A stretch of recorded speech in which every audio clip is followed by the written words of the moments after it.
Welcome back into another episode of the Believe in Georgia Tech podcast. I am your co-host Jackson Caudell, and yes, if it looks like I'm recording in my car, it is because I'm recording in my car. We just wrapped up here at Georgia Tech. They held their first fall scrimmage. We got to talk to Brent Key afterwards. Thought I would just do a little quick solo pod. I know we hadn't really done any pods since fall camp had started. We've kind of been waiting for the scrimmage to go down. Because there's only so much practice you can see, and like you can't it's hard to decipher anything from that. So we wanted to wait till at least they held a scrimmage. I came down here today. We didn't see the scrimmage actually, but we got to talk to Brent Key afterwards. So I'll get into all that, kind of talk about some good things we heard, and just kind of the rest of the stuff. But obviously, before we get into anything, if you're watching this on YouTube, would love it if you guys would subscribe to the video if you hadn't already.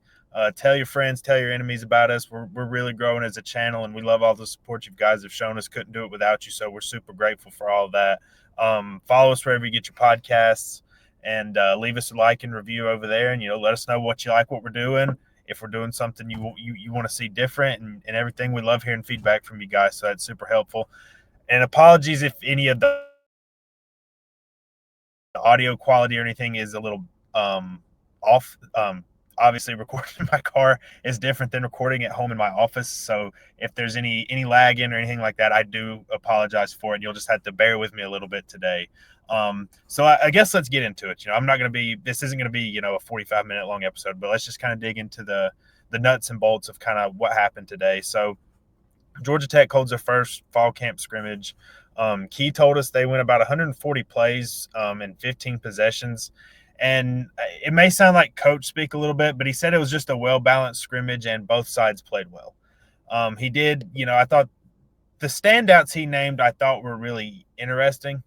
One of the things we've talked about on this show a lot is, for this team to really realize its potential, obviously improvement on the defense is paramount, and particularly the defensive line. And we've kind of talked about how that's an interesting mesh of transfers like Braden Manley, AJ Hoffler, Ronald Triplett, those guys. And then you have your young guys as well. And I'm just specifically talking about the edges right here, like Jordan Boyd, Amontre Bradford, whatnot. And then, you have your guys inside, Akilo Stone, Jordan Vandenberg, Matthew Alexander. But it was like, okay, how do all these young guys and the transfers mesh, and what becomes of it? Like, do they need some freshmen or redshirt freshmen to step up and really take a bigger role for this defensive line to be successful? And I've kind of argued that, yeah, it's kind of what you would like to see. And today's news was pretty encouraging. The first person he mentioned was Will Kiker, who's a DB. That he's been on some of the social media videos, like just in the weight room. He's been putting up some insane weight. It's been a really good summer for him.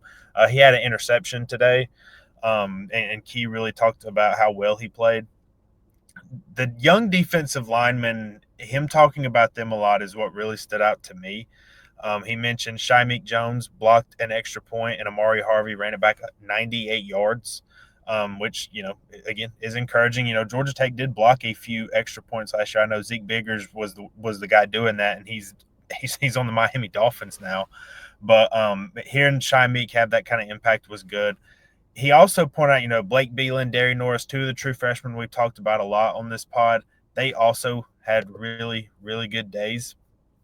And look, it's going to be tough as true freshmen to, it's always tough for true freshmen to get on the field and make an instant impact.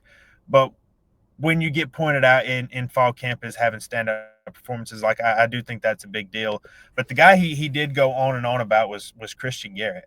Now, Christian Garrett has been lining up inside. He's been lining up outside. He can do a little bit of everything, and that's what he talked about, and how athletic he was and how much of just a overall force he was. And that was just super encouraging to hear. Obviously, it was a big deal when they got Garrett to flip from Georgia. Super, super talented guy. I think he can really make an impact. And then, Key did talk about the linebackers a little bit. Obviously, there's no real young guys there outside of Tajay Butler because they have such an experienced group. Said the linebackers had a really good day.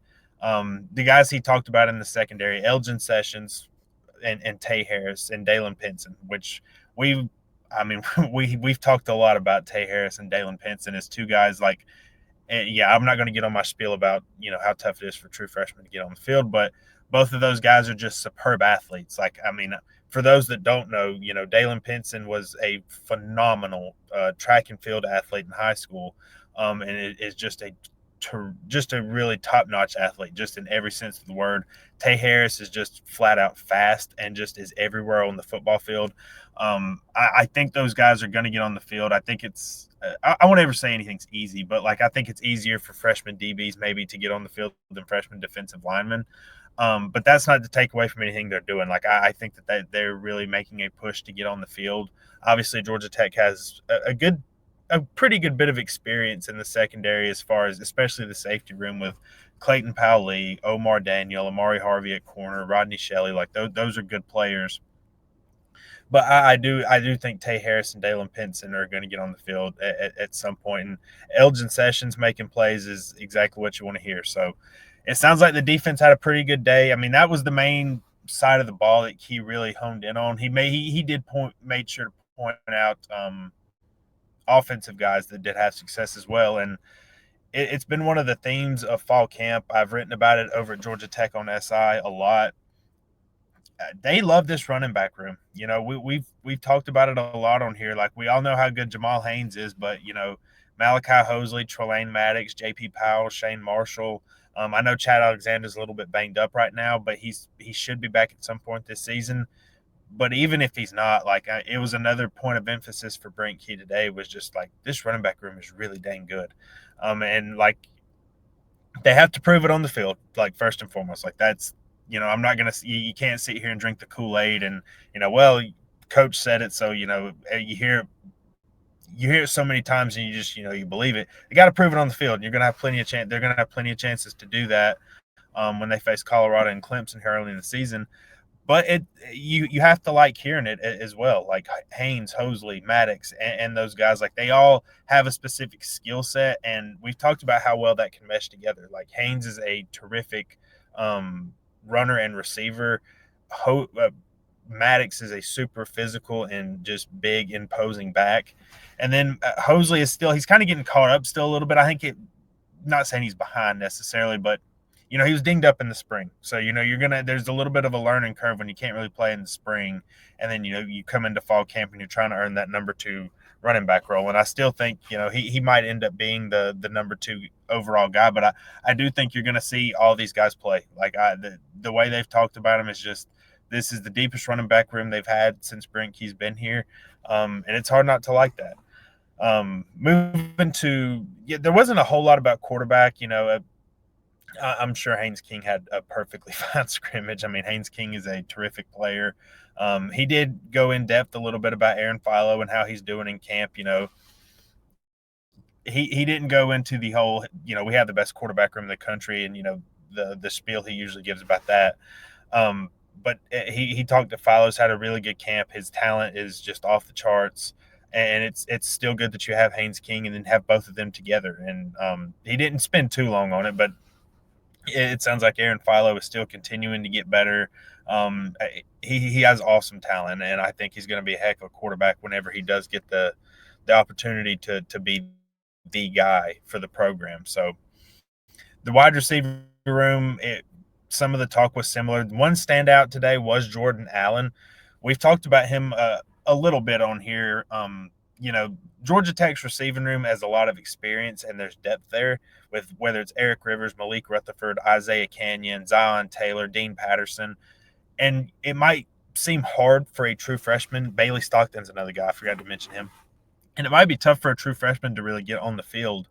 But we've said Jordan Allen he's blazing fast. He played at Buford High School. We were able to flip him from Louisville, was a really good get. Key mentioned him making plays today and just his speed. He also mentioned him as a punt returner, which I've kind of figured he would probably get a shot at. I'm not saying he is the punt returner, but I think he's definitely going to get a look at it. And they have some intriguing options back there as well. So it's always encouraging to hear that. Like I think you're going to see Jordan Allen get on the field in some capacity. I'm not saying he's going to play 300 snaps and line up a lot on the outside receiver, but Buster Faulkner is as good of an offensive coordinator as you could want in terms of scheming up touches for players. I mean, whether it was Malik, Eric Singleton, Jamal Haynes, like he finds ways to get his playmakers the ball. And if Jordan Allen can continue to prove himself, he's going to get the ball. As far as the offensive line goes, he said pass protection was really solid today, which was if you remember back in the spring when they had scrimmages and he would talk, he would just be blunt about it and say, "Hey, pass protection today wasn't very good and it was just a little off." Seemed like it was good today. He really praised Malachi Carney, Harrison Moore, Jimmy Bryson, one of the true freshmen. Now I don't expect Jimmy Bryson to see the field a ton this year.